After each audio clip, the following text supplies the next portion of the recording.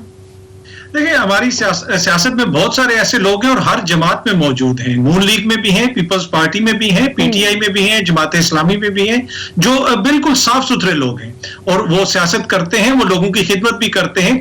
چند لوگوں کی مثال بنا کے ہم پورے اس کو نہیں مورود الزام ٹھہرا سکتے.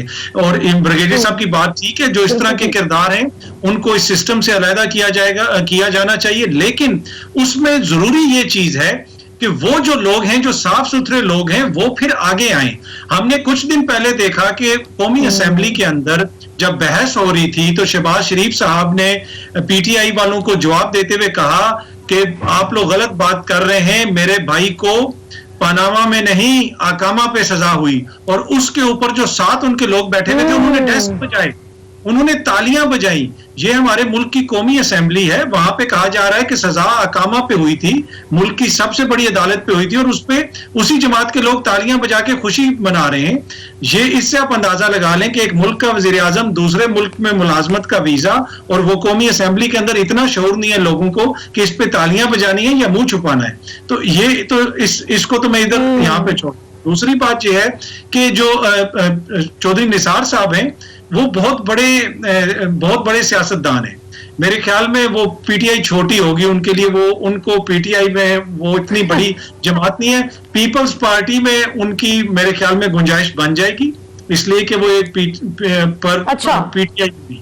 دوسری بات جو جہانگیر ترین صاحب کا گروپ, ویری انٹرسٹنگ, بالکل ٹھیک ہے. اطہر کاظمی صاحب, ہمارے پاس وقت ختم ہو گیا. ناظرین, بہت ہی دلچسپ ڈسکشن چل رہی تھی, لیکن unfortunately we run out of time. آج کے لیے اتنا ہی. انشاءاللہ اگلے ہفتے آپ سے پھر ملاقات ہوگی. پاکستان زندہ باد.